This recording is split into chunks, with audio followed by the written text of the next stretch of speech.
5G physics में student अगर हम न्यू कंसेप्ट डिस्कस करने वाले हैं रिलेटिव वेलोसिटी। रिलेटिव वेलोसिटी का कंसेप्ट तो स्टूडेंट फिजिक्स में बहुत ही ज्यादा इंपॉर्टेंट है। आपने रियल एज स्टूडेंट किया होगा when you are sitting in a moving train और एक और ट्रेन ऑपोजिट डायरेक्शन से स्टूडेंट ट्रेवल करती है, तो विंडो से जब आप देखते हो सेकंड ट्रेन को मूविंग इन ऑपोजिट डायरेक्शन, तो वो ट्रेन स्टूडेंट काफी फास्ट मूविंग लगती है। पता है क्यों? क्योंकि वहां रिलेटिव वेलोसिटी का कंसेप्ट यूज होता है। उस ऑपोजिट डायरेक्शन जो ट्रेन मूव कर रही है उसकी रिलेटिव वेलोसिटी काफी ज्यादा हो जाती है। That is why that train seems to be moving very fast. Similarly अगर स्टूडेंट पीछे से कोई ट्रेन आपकी खुद की ट्रेन को ओवरटेक करने की कोशिश करती है, तो वो ट्रेन कंपैरेटिवली स्लो मूविंग नजर आती है। वहां भी रिलेटिव वेलोसिटी का कंसेप्ट यूज होता है। आज हम डिस्कस करेंगे expression to derive expression for a relative velocity when two objects are moving at an angle with each other. आइए डिस्कस करते हैं student expression for relative velocity. Let's सी।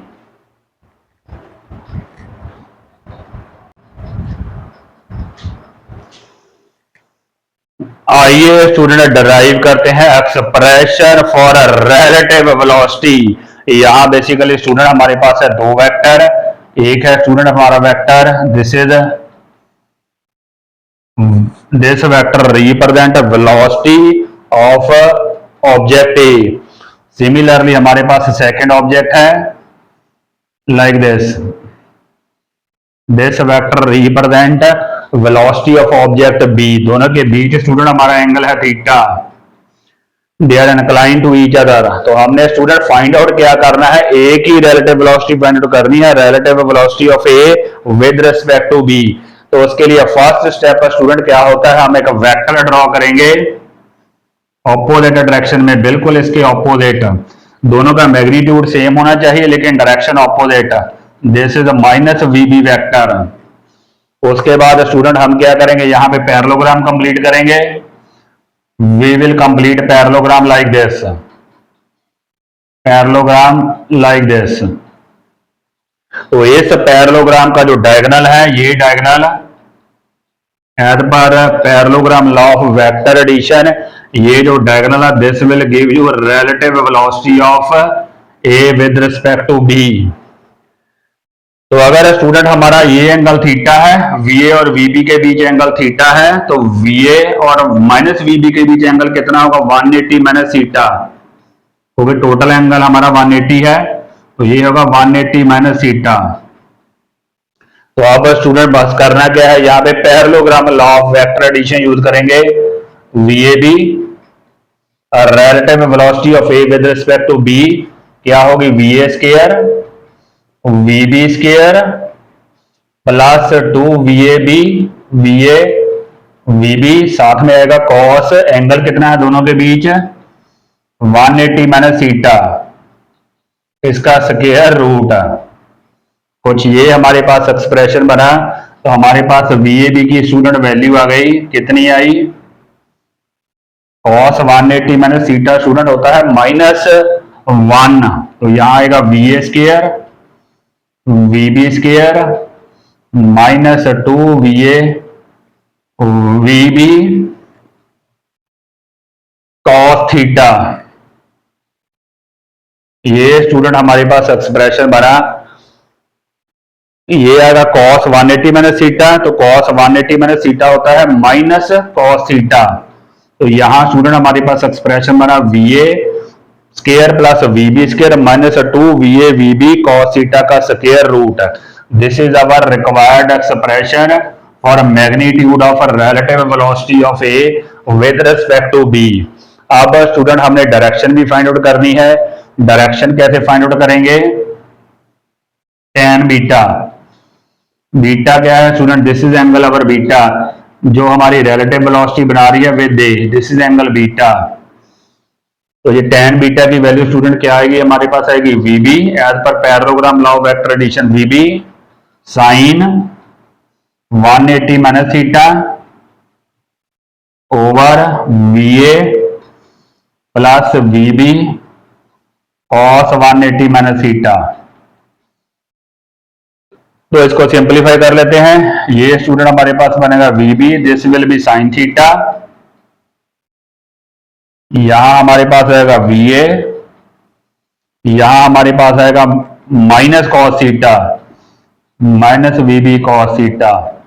तो this is the expression for tan beta. तो ये student हमारे पास दो important expression आ गए। ये हमारा हुआ मैग्नीट्यूड का एक्सप्रेशन है, relative velocity of A with respect to B, और ये उसकी डायरेक्शन है। अब स्टूडेंट हम कुछ स्पेशल केसेस डिस्कस करेंगे। स्पेशल केस 1, स्पेशल केस 1, अगर स्टूडेंट हमारा थीटा 0 हो, कहने का मतलब ए और बी सेम ही डायरेक्शन में मूव कर रहे हैं। कुछ ऐसे स्टूडेंट VA और VB, तो थीटा यहां 0 पुट कर देते हैं, यहां थीटा 0, थीटा स्टूडेंट अगर 0 पुट करें तो यहां बनेगा cos 0, cos 0 होता है स्टूडेंट 1। तो VAB की कितनी वैल्यू आएगी, वो आएगी VA square plus VB square minus 2VA VB का स्क्वायर रूट। तो ये किसके इक्वल हुआ स्टूडेंट, इसको हम लिख सकते हैं VA माइनस VB का होल स्क्वायर का होल स्क्वायर। इसको हम लिख सकते हैं VA माइनस VB का होल स्क्वायर का स्क्वायर रूट है। तो स्क्वायर रूट से स्क्वायर कैंसिल हो जाएगा, हमारे पास आंसर स्टूडेंट आएगा VA माइनस VB। अगर दोनों ही सेम डायरेक्शन में मूव कर रहे हैं तो रिलेटिव वेलोसिटी स्टूडेंट होगी VA माइनस VB एक ही। अगर स्टूडेंट दोनों ऑपोजिट डायरेक्शन में मूव कर रहे हो, ऑपोजिट डायरेक्शन में स्टूडेंट कुछ ऐसे, तो फिर यहां पे हमने स्टूडेंट पुट करना है cos 180। cos 180 होता है -1, माइनस और माइनस प्लस हो जाएंगे। तो हमारा जो रिजल्टिंग आंसर आएगा स्टूडेंट आएगा वो आएगा VA प्लस VB। अगर सेम डायरेक्शन में है तो रिलेटिव वेलोसिटी ऐसे आएगी, अगर ऑपोजिट डायरेक्शन में है तो रिलेटिव वेलोसिटी आएगी VA प्लस VB। तो ये स्टूडेंट हमारा सारा कंसेप्ट है रिलेटिव वेलोसिटी का। एक बार फिर से डिस्कस कर लेते हैं क्या क्या हमने किया। सबसे पहले हमारे पास था VA and VB at an angle theta. उसके बाद स्टूडेंट हमने ऑपोजिट डायरेक्शन में एक वेक्टर ड्रॉ किया विच इज माइनस VB। उसके बाद हमने पैरेललोग्राम कंप्लीट की, ये हमारा हुआ रिजल्टेंट। तो यहाँ माइनस VAB और VA के बीच एंगल है 180 माइनस थीटा। तो हमने पैरेललोग्राम लॉ यूज कर लिया, बस एंगल स्टूडेंट यहाँ पे 180 माइनस थीटा आना है। तो 180 माइनस थीटा यहाँ पे आएगा माइनस कॉस थीटा, माइनस यहाँ पे आएगा कॉस थीटा, तो ये आ गया मैग्नीट्यूड। उसके बाद tan बीटा का एक्सप्रेशन फाइंड आउट कर लिया, तो वो आ गया। उसके बाद स्पेशल केस डिस्कस किए। अगर तो पैरेलल है तो ये है रिलेटिव वेलोसिटी, दोनों को सब्ट्रैक्ट करेंगे। अगर ऑपोजिट डायरेक्शन में है तो ऐड अप हो जाएंगी। ऑपोजिट डायरेक्शन में स्टूडेंट ऐड अप होती है इसलिए, तो जब आपकी मैंने जो डिस्कस किया था ट्रेन ऑपोजिट डायरेक्शन में मूव करती है तो उसकी रिलेटिव वेलोसिटी बहुत ज्यादा हो जाती है VA plus VB। That is why it appears to be moving very fast. Same direction में स्टूडेंट स्लो अपीयर होती है क्योंकि वहां रिलेटिव वेलोसिटी होती है VA minus VB। This is all about relative velocity. Please to like and subscribe my video. Thank you very much.